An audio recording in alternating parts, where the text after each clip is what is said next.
ce que j'ai appris pendant ce cycle crypto. Alors par cycle, j'entends que je suis plus ou moins rentré dans le game de façon très sérieuse à partir de fin 2020. Voilà, donc j'ai vécu le upside, j'ai vécu le downside, j'ai revécu le upside et on est de nouveau dans une position qui ressemble plus ou moins à un bear market. Va-t-il être prolongé? Eh bien absolument personne ne le sait.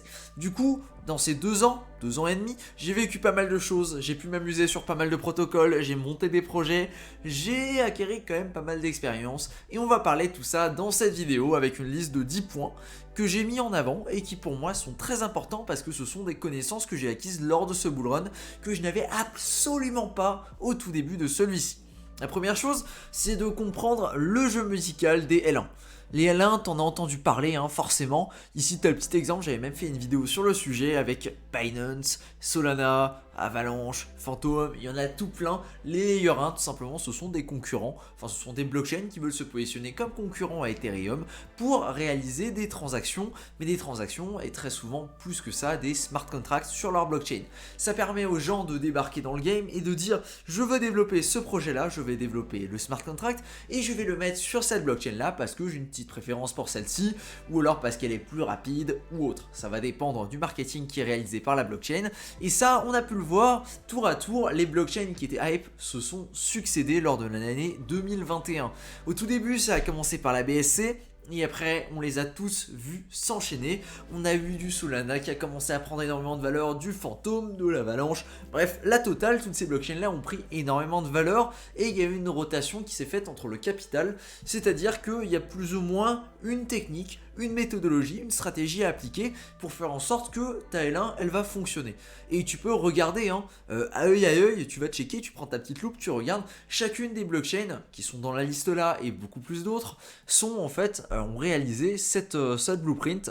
Tout simplement, ils créent une L1.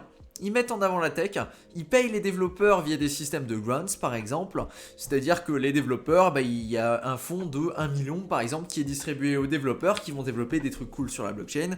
Suite à ça, il y a des fonds qui sont redistribués aux investisseurs, les investisseurs débarquent, il y a énormément de TVL, Total Value Locked, du coup de liquidité qui débarque sur la blockchain et suite à ça, on a une croissance. Du coup, il y a eu de la croissance, qu'est-ce qu'il faut faire? On refait des articles avec la tech, on met en avant que, vous avez vu, on a une croissance de X% sur les derniers mois, on repaye les devs avec un deuxième grant, etc. jusqu'à ce que le bear market arrive et que là, ça commence à être plus ou moins la crise. C'est une technique qui a été utilisée par quasiment toutes les blockchains, toutes les L1 lors de ce bull run et à mon avis, on va voir exactement la même chose avec les L2 lors du prochain bull run. Donc, très intéressant d'avoir un œil dessus, de savoir comment bridger, de savoir comment aller dessus. Deuxième point, c'est se méfier des personnes hype du moment. Je pense que tu as suivi plus ou moins l'affaire, il y a pas mal de bonhommes dans ce cas de figure. Il y a par exemple le fameux Do Kwon qui gérait Luna. Très souvent, ce sont des mecs en fait dans cette liste-là. Daniel Sesta également pareil, qui gérait Time qui a été un échec monumental. Andrew Kwanj, le fameux mec derrière Solidly de Phantom aussi, ça a été un sacré échec pour beaucoup de ces bonhommes-là, sauf André parce qu'il n'est pas dans le même panier. Les bonhommes-là, en fait, ils avaient un ego mais totalement surdimensionné, ils avaient fait beaucoup d'argent, ils ont commencé à être extrêmement arrogants sur Crypto Twitter et les mecs, malheureusement, ça a mal fini. Clairement, Crypto Twitter avait raison, ils sont foutus de leur gueule, ils leur ont expliqué pourquoi ça allait mal finir, ils n'ont pas écouté, ça s'est mal fini. Notamment, je pense que le plus marquant, c'est clairement Luna, qui avait une market cap assez importante. Si je dis pas de bêtises, j'ai un petit doute là-dessus, mais je crois qu'on était monté entre 40 et 50 milliards si tu cumules l'UST et le Luna. Ouais, ça fait un sacré Ponzi qui s'est pété la gueule très rapidement, et ça fait énormément de mal à l'écosystème. Ensuite, on a quoi d'autre? On a le 3, et ça, c'est la nature humaine. C'est le fait que les Ponzi fonctionnent. Mais tant que t'en as pas vraiment vu un se dérouler en face de toi, ou alors que t'en as pas vraiment joué un, oui, j'utilise bien le mot jouer, parce que ça se joue, un Ponzi, si tu sais comment ça fonctionne, ça peut se jouer, un Ponzi, effectivement. C'est que ça fonctionne. Et ça fonctionne même vraiment très bien. Je t'encourage, pas avec des capitaux importants, mais à essayer de rentrer dans un Ponzi, de comprendre comment ça fonctionne, pas dans l'idée de faire de l'argent, mais dans vraiment l'idée d'apprendre, de voir comment ça se déroule, comment les gens qui sont là tôt vont effectivement faire énormément d'argent, mais il faut évidemment penser à retirer ses gains à un moment ou un autre, et c'est là qu'on aura un point très intéressant qui va venir un petit peu plus tard dans la vidéo. Le point numéro 4, c'est que les projets doivent dégager du profit pour les investisseurs. Et pour le projet en lui-même, évidemment, hein. Sinon ça fonctionne pas trop. L'idée que j'ai là derrière, c'est simplement qu'on a un token à l'heure actuelle qui est monté très très haut. C'est le fameux dollar Uniswap, le token de chez Uniswap. Celui-ci a un problème majeur, c'est que c'est un token qui ne sert absolument à rien. Et oui, tu peux acheter du dollar uni aujourd'hui. D'ailleurs, le prix a vachement baissé, hein. Il était dans le top 20 il n'y a pas si longtemps que ça. Il est top 24, ça va, pas si bas que ça. Je sens qu'on avait atteint les 40. En vrai, il s'est pas tellement pété la gueule que ça, je trouve. On était à 35, 30. Allez hop, c'était quoi le maximum? Ouais, c'était vraiment... Si, 42, voilà, c'était 42 que j'avais en tête. Effectivement, et on est descendu à quoi? On a divisé par 10, un petit peu comme toutes les autres crypto-monnaies. Le souci du dollar uni, c'est qu'il n'a pas vraiment d'utilité à l'inverse de pas mal d'autres tokens que tu vas retrouver dans la DeFi. Le dollar uni ne te permet ni de voter, ne te permet même pas de récupérer des frais sur les transactions qui sont réalisées. Non, le dollar uni, c'est juste un token qui existe pour faire de la spéculation sur Uniswap. Ça, c'est très dommage parce qu'il y a des systèmes qui commencent à exister depuis un petit moment d'ailleurs. Par exemple, avec les IB tokens, Interest Bearing Token, ou les X tokens qui permettent ces deux-là en fait d'attribuer plus de valeur au token. Je t'invite à regarder par exemple sur le protocole SpookySwap comment c'est géré avec les jetons bout. Je te mettrai le lien en description si j'y pense. Sinon, tu me fais un commentaire et je le ferai, il n'y a pas de souci. Et de regarder un petit peu comment ça fonctionne. Parce qu'en fait, il y a une partie des frais. Par exemple, là, tu as ton token, tu vas venir le stacker, ça devient un X token, et ce token-là, il va gagner de la valeur. Pourquoi? Parce qu'il y a des frais qui vont être générés via la plateforme, et une partie de ces frais-là vont être ajoutés au token. C'est-à-dire qu'à la place d'avoir un token au départ, tu vas avoir 1,05 X token par exemple, que tu peux claim pour tu vas avoir un token, mais un token va prendre de la valeur, et tu vas pouvoir le claim pour 1,05 par exemple, token de base. Je t'invite à regarder sur SpookySwap, c'est beaucoup plus simple quand tu l'as devant tes yeux, mais il y a plein d'autres protocoles qui s'amusent à faire des trucs comme ça, hein. Il n'y a pas de souci de ce côté-là. Ça commence à être de plus en plus répandu, je sais que sur Joe, ils le font aussi, et sur pas mal d'autres blockchains et d'autres protocoles, ça se fait également. Numéro 5, ne pas faire confiance qu'à une seule personne. C'est une très mauvaise idée de mettre toute ta confiance dans une seule personne. Que ce soit des influenceurs, parce que j'aime pas du tout le terme influenceur, mais des mecs que tu vas suivre sur Twitter ou sur YouTube ou autre, ne fais pas juste confiance à une seule personne. Ça vaut également pour moi, hein. Ne fais pas confiance juste à une seule personne. L'idée, c'est vraiment d'aller faire tes recherches, d'aller couper des sources et d'aller regarder si effectivement ce qu'une personne va dire est cohérent ou n'est pas cohérent. Je veux dire, on a tous des biais. Moi, mes biais, je pense que tu les connais, hein, clairement.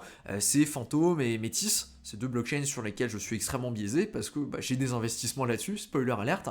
Et en plus de ça, c'est des blockchains sur lesquels je monte des projets. Donc oui, je suis biaisé, c'est des blockchains que j'adore, c'est des blockchains que j'apprécie, et je vais pas dire que c'est de la merde. Il y a certains trucs qui effectivement sont pas bien sur ces blockchains-là. Il y a des faiblesses techniques, notamment sur Phantom, en termes de marketing, là où la team Foundation, la Foundation Phantom, ils sont un petit peu à la ramasse d'un point de vue marketing, en tout cas c'est mon opinion.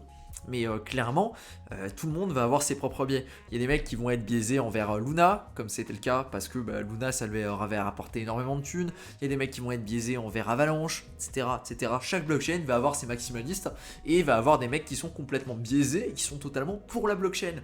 C'est bien et c'est pas bien dans le sens que c'est ces mecs-là qui vont réussir à attirer du nouveau public sur la blockchain, mais malheureusement, ça peut aussi te donner des images faussées de la réalité, parce qu'un mec qui est maximaliste en général, il va pas te dire la blockchain là, elle a ce défaut-là, ce défaut-là, ce défaut-là, et ça c'est très rare de le trouver. C'est pour ça, regarde, prends l'avis de plusieurs personnes et fais-toi ton propre avis grâce à ça. Ne va pas juste regarder la première vidéo sur YouTube, le premier sweat sur Twitter, et lire ça et te dire ok, le mec là il pense comme ça, maintenant moi aussi je pense comme ça. Non, l'idée c'est vraiment d'aller faire tes recherches et de comprendre comment tout ça fonctionne. Point numéro 6, pour faire beaucoup d'argent, il faut construire des trucs les gars. Juste investir, ça suffit pas. Je l'ai expliqué dans une autre vidéo, juste investir, ça ne suffit absolument pas. Si tu investis 1000 balles, tu fais un x10, d'accord? Très très cool, tu te retrouves avec 10K, 10K ça change pas ta vie. Tu montes un projet, tu arrives à lever 100 000, 200 000, peut-être des millions, là c'est tout de suite beaucoup plus intéressant. Évidemment, c'est pas les mêmes compétences techniques, et non, je ne recommande absolument pas de construire quelque chose lors de ton prochain bull run, premier je veux dire. C'est clairement pas le bon plan. Il y a énormément de connaissances à avoir, énormément de choses à capter. En plus de ça, il faut avoir les compétences. C'est loin d'être facile. En général, tu crées ça avec une équipe, avec des bonhommes qui sont plus compétents que toi dans certains domaines. Et malheureusement, c'est difficile de construire ça tout seul. Il y en a qui arrivent, hein. va pas se mentir, mais clairement c'est un sacré challenge et ça c'est le niveau au-dessus. Je recommande pas à quelqu'un qui débute de se dire je vais monter mon projet, je vais créer mes choses. On l'a vu, hein. Clairement, s'il y a de l'argent à se faire dans les cryptos, c'est de ce côté-là. Ce cycle-là, on l'a vu, c'était majoritairement les NFT. Le précédent, c'était les ICO. Et le suivant, j'ai fait une vidéo là où je détaille et j'explique que pour moi, il y a 3 prochains types de projets qui peuvent exploser. Ces types-là, alors on a tout ce qui est gamification, c'est-à-dire les jeux, mais les jeux qui sont faits pour le gameplay avant la spéculation. On a vu tout ce qui est jeu qui met en avant la spéculation avant le gameplay, comme par exemple le fameux Stepn, malheureusement ça ne fonctionne pas. L'idée c'est d'avoir des tokenomics qui sont solides et après on construit un jeu dessus, pas l'inverse. L'autre type qui est plutôt intéressant, c'est tout ce qui est réseaux sociaux. Des réseaux sociaux avec des tokens qui permettent par exemple de mettre en avant tes posts ou autres grâce à ces tokens. Ça peut être assez intéressant. Et le dernier, ça va être les applications de paiement qui pour moi vont vraiment commencer à prendre beaucoup d'ampleur si on arrive à voir se développer des choses comme par exemple des transactions qui passent par Lightning Network pour acheter ton pain ou ce genre de trucs. Ça vraiment, ça pour moi, ça c'est le futur, ça c'est des choses très très intéressantes. Alors je dis Lightning Network parce que j'ai vu des vidéos qui passaient là-dessus, mais évidemment d'autres blockchains, dont d'autres solutions avec des projets qui se développent de ce côté-là. Sur Phantom par exemple il y a Retrieve, je sais que sur d'autres blockchains il va y avoir d'autres choses. Le MyErection, est aussi dans la catégorie là par exemple. Ce genre de choses là je trouve très très très intéressant. La septième, et celle dont je me suis rendu compte plus ou moins en dernier, c'est que le bear market existe. Et oui, c'est pas juste une légende, parce que quand tu débarques en début de partie, quand tu débarques à ce moment-là, à quel moment? Vas-y, viens, on va checker sur la courbe du Bitcoin. Quand tu débarques au pied du mur, quand il n'y a que du upside devant toi, le bear market, tu connais pas, tu comprends pas, ça n'existe pas vraiment. Et pourtant, je te dis ça, mais moi j'avais investi déjà là à l'époque. Alors j'étais loin d'être aussi calé qu'à l'heure actuelle. J'avais pas passé énormément de temps à faire de recherche ni rien. J'avais juste mis de l'argent dans les crypto-monnaies et ça s'était arrêté là. Clairement, il n'y avait pas plus de recherche que ça. Donc tout ça j'ai laissé couler, j'avais pas capté, j'ai même pas checké le portfolio ni rien. J'ai dit de toute façon ça vaudra peut-être quelque chose un jour, ça vaudra peut-être rien. Voilà. Endgame, j'ai fait ma petite école, tac, on a continué et je suis revenu à peu près vers cette période-là. Et c'est là que ça a commencé à être très intéressant. C'est là que j'ai commencé à voir que ouais, ça peut prendre la valeur, ça peut être exponentiel, ça peut être très intéressant. Et le souci quand tu débarques dans le game à ce moment-là, c'est déjà que moi j'avais oublié toute la partie là parce que je l'ai pas vécu. Je connaissais pas crypto Twitter à l'époque, je vivais pas avec ça, c'était juste un petit truc comme ça, voilà. J'avais pas de potes qui étaient dedans non plus, donc on discutait pas de ça, c'était vraiment un petit truc comme ça de mon côté. Mais effectivement, lors du bull market, il n'y a que des mecs qui te disent ça va monter, ça va monter, ça va monter, ça va monter, ça va monter. C'est le seul truc qui est possible, ça peut jamais descendre. Bon, c'est descendu une ou deux fois vraiment visible, mais sinon il n'y avait rien de bien violent là-dessus. Malheureusement, c'est faux. Il arrive à un moment là où les gens tournent, les chaises musicales s'arrêtent, et le mec qui est pas assis, crois-moi, c'est lui qui va triper. Et le mec là, en règle générale, il n'est pas tout seul, c'est une grande majorité des investisseurs qui finalement ne prennent jamais de profit. C'était mon cas sur ce bull run, j'ai clairement merdé de ce côté-là. Ça veut pas dire que j'en ai pas profité et que je suis pas en plus-value, je suis quand même en plus-value malgré le fait que j'ai jamais pris de profit. Ce qui est plutôt sympathique, on va pas se mentir, parce que je sais que c'est le cas de très peu de monde. La majorité des gens qui n'ont pas pris de profit, malheureusement, ils sont dans le downside. L'idée c'est que si tu rentres assez tôt, finalement tu peux te permettre de ne pas prendre de profit, mais c'est loin d'être optimal. Et évidemment, ça aurait été plus intéressant de prendre du profit, même si on était juste aux alentours du BTC avec 40 000, même 30 000, tu vois, ça aurait été plus intéressant que d'attendre là maintenant qu'on se pète la gueule et de se dire merde, en fait j'ai loupé le truc là, j'ai loupé le coche. Aussi, on va donc passer au point suivant, prendre des profits, voilà, et définir des règles. C'est ça ce qui est important. Oui, et je disais, pour comprendre ça, en fait, il faut le vivre. Tant que t'as pas vécu tes fonds qui sont divisés par 10 ou par 2 tous les jours, clairement, t'as encore rien vécu dans les crypto-monnaies. Vraiment, les OG ont raison. Les mecs qui sont les original gangsters, ils ont raison. C'est vrai, tant que t'as pas vécu un bear market, tant que t'as pas vécu tes crypto-monnaies qui sont divisées par 10 voire par 20, tant que t'as pas vécu des cryptos qui se font rug et des cryptos qui disparaissent du jour au lendemain avec les fondateurs que tu n'entendras probablement plus jamais parler, malheureusement, tant que t'as pas vécu ça, clairement t'as pas expérimenté tout ce qui peut se passer dans les crypto-monnaies. Et c'est très intéressant. Alors pas parce que c'est cool de perdre ta thune, absolument pas, je le souhaite à personne, mais en tant que formation, en tant qu'apprentissage, tout ça c'est top de pouvoir vivre ça, de voir comment tu vas réagir, tout ça. Vraiment ça a énormément de valeur et c'est quelque chose que tu es obligé de vivre pour comprendre.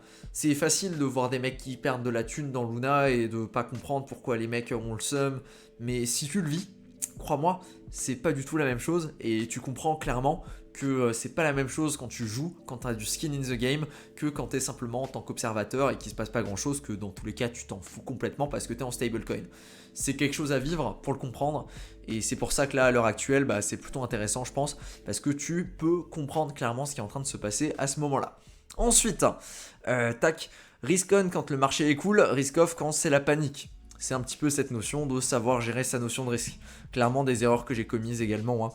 De ce côté-là, j'ai toujours été full risque. J'ai jamais ralenti les risques. Et c'est vrai que j'ai laissé de l'argent sur la table à cause de ça, quoi, clairement. Si tu ne sais pas d'où viennent les intérêts, c'est que tu es les intérêts. Alors, ça passe beaucoup mieux en anglais, cette phrase-là, en remplaçant intérêt par yields. Mais clairement, c'est le cas. Je vais reprendre l'exemple de STEPN. Mais STEPN, l'intérêt, les intérêts, en tout cas, les pourcentages que tu vas générer. D'ailleurs, ils sont jamais 100% mentionnés, mais ces pourcentages-là, les tokens que tu vas générer, les fameux GST, ils viennent d'où ? La seule valeur qui vient des GST, c'est l'utilisateur qui va venir payer avec sa petite carte bancaire, là, le petit tat avec la petite puce et tout. C'est l'utilisateur qui va venir payer avec sa carte bancaire. Si personne achète de GST, le GST ne prend pas de valeur et le GST en plus a une boucle négative très très forte parce que y a une quantité folle de GST qui est créée. Pour rappel, première fois que j'ai débarqué sur STEPN, il y avait 7 millions de GST en circulation. À l'heure actuelle, on est à 330 millions. Et pour te dire, les mises à jour sont de moins en moins fréquentes et sont donc de plus en plus violentes. Il y a de bonnes chances que la prochaine mise à jour, on soit proche des 400 millions. Ouais, rien que ça. C'est des quantités qui sont vraiment énormes. Et malheureusement, il faut que quelqu'un les achète ou les brûle. Et si quelqu'un les achète ou les brûle, on va générer plus de GST. Du coup, tu vois bien qu'au bout d'un moment, même tout l'argent sur Terre ne suffirait pas à éponger la thune qui est imprimée par le GST. Voilà, on l'a vu, ça crée de l'inflation et l'inflation c'est pas bien. C'est à peu près le même scénario qui se pose sur ces projets-là. On a à peu près la même chose sur pas mal de projets de DeFi qui ne proposent pas d'utilité et de ce côté-là c'est assez limitant. Et 10, l'argent magique n'existe pas. Je pense que tu l'as compris, la crypto, c'est pas magique. Il y a des gens qui gagnent, il y a des gens qui perdent. Et la majorité des gens, malheureusement, ils perdent. Il n'y a pas grand monde qui gagne avec la crypto-monnaie finalement. En bull run, tu as l'impression, mais après, quand le marché tombe, c'est là que tu te rends compte que effectivement, c'était pas si rose que ça. Et le 11e que je vais rajouter à l'instant, c'est d'utiliser les protocoles et de toucher, d'aller mettre les doigts dans le cambouis et d'aller vraiment chercher comment tout ça fonctionne. C'est ultra important. Je vais te donner un exemple tout con. Il y a des protocoles qui lancent. J'ai déjà vu des forks similaires, je peux rentrer dans le protocole sans même me poser la question de comment ça fonctionne, machin. Alors évidemment, il y a des risques au niveau des smart contracts, bien sûr, c'est clair, mais je veux dire, je connais le protocole. Par exemple, il y a Radion Finance qui a lancé il n'y a pas longtemps, Radion Capital plutôt. Moi j'étais là, oh tiens, ça c'est un fork de Geist, j'ai déjà utilisé, ça joue comme ça fonctionne comme ça. Classique, très très simple à comprendre. Un mec qui a jamais utilisé Geist par exemple, il débarque là-dessus, il se dit ok, comment ça fonctionne, c'est sur quelle blockchain? Ah, c'est sur Arbitrum. Comment je me mets fonds sur Arbitrum? T'es déjà dans la merde parce que tu captes pas la moitié des termes techniques qu'il y a là derrière et dans mes deux phrases. Clairement c'est ça, c'est apprendre, là c'est le moment, c'est le bear market, il n'y a pas grand chose qui se passe. Prends le temps, check comment ça fonctionne un Uniswap, check comment ça fonctionne un OpenSea, etc. Amuse-toi à aller sur des PancakeSwap, amuse-toi à bridger d'une blockchain à une autre. T'as pas besoin de mettre beaucoup d'argent dedans, T'as pas besoin de mettre beaucoup d'argent dedans, c'est vraiment juste histoire de tester, de regarder comment ça fonctionne et de te faire ta propre idée de ces protocoles-là, pourquoi ça fonctionne pas, est-ce que c'est intuitif, est-ce que c'est pas intuitif, est-ce que l'UI est bien foutu, est-ce que l'UI est mal foutu, est-ce que c'est intéressant ou est-ce que c'est pas intéressant. Parce que lors du prochain bull run, il y a des trucs qui vont être construits sur des choses qui sont déjà existantes et si tu captes pas ce qui a été construit lors de ce bull run-là, crois-moi que pour capter ce qui va être construit lors du prochain bull run, ça risque d'être encore plus compliqué. Évidemment, il y a des choses qui se simplifient, mais il y a également des mécaniques qui deviennent de plus en plus complexes sur certaines. Et c'est pour ça que je t'invite vraiment à faire tes recherches, mais plus que ça, à tester, à mettre les mains dans le cambouis et vraiment à mettre un petit peu d'argent dessus pour comprendre, pour essayer, pour voir comment ça fonctionne un log, comment tu peux stacker, comment tu peux emprunter grâce à la crypto, ce genre de choses-là. C'est ultra intéressant. Et en plus de ça, on est quand même en 2022, t'as pas besoin d'aller sur Ethereum, de payer masse frais, même s'ils sont plutôt bas en ce moment sur Ethereum, et de galérer avec, je sais pas combien de centaines d'euros pour faire des tests. Non, tu vas sur certaines blockchains, je pense à Phantom, je pense à BNB, je pense à Avalanche par exemple, à Arbitrum. Tu vas sur ces blockchains là, pour quelques centimes tu fais tes transactions t'as pas besoin de mettre énormément de thunes pour pouvoir faire tes tests, pour pouvoir vérifier si la crypto-monnaie fonctionne comme tu veux, si la blockchain là, elle est lente, elle est pas lente. Non, ces blockchains là fonctionnent, elles sont là, les frais sont très très faibles, les transactions sont quasiment instantanées, il n'y a vraiment pas de souci de ce côté-là et je t'invite vraiment à faire ta propre expérience là-dessus, à tester, à regarder comment ça fonctionne et à essayer de comprendre vraiment pourquoi tous ces protocoles-là attirent autant de perdus vers eux. Voilà pour cette vidéo. Avant de terminer, je voulais te dire que demain à 18 h, je ferai encore un post dessus, mais demain du coup samedi 30 à 18 h, on aura une petite vidéo dans laquelle on va pouvoir discuter directement, et c'est même pas une vidéo, hein, c'est une AMA, les fameuses, directement avec les fondateurs de Daitsuki, et on pourra donc leur poser toutes nos questions. Pour ceux qui ne savent pas ce que c'est Daitsuki, on va aller sur le site vite fait. Daitsuki, tout simplement, c'est un projet NFT du coup, basé sur le thème des mangas, qui veulent mettre en place une marketplace spécifique pour gérer des free mint. En possédant des NFT de chez Daitsuki, tu possèdes donc un droit sur les edits qui seront faits sur le manga à terme, et en plus de ça, tu peux avoir des positions qui sont assez intéressantes sur leur nouvelle marketplace qui va bientôt sortir, qui s'appelle Temple et qui est spécialisée dans tout ce qui est free mint, ce qui a pris quand même pas mal d'envergure ces derniers jours et surtout ces derniers mois. Voilà. Si tu as des questions, n'hésite surtout pas à les noter ou alors à les poser dans le chat demain, 18 h. On se retrouvera sur la chaîne YouTube et on pourra discuter directement avec les mecs qui sont derrière le projet. C'est toujours intéressant, même si le projet en soi ne t'intéresse pas, de pouvoir discuter avec des mecs qui sont en train de créer des trucs. En général, on apprend toujours des trucs plutôt intéressants. Voilà. Merci à toi pour ton attention sur cette vidéo et sur ce, je te dis à demain. Ouais, à demain, ouais, effectivement, pour une prochaine vidéo et surtout pour une AMA. Merci à toi pour son attention. Ciao.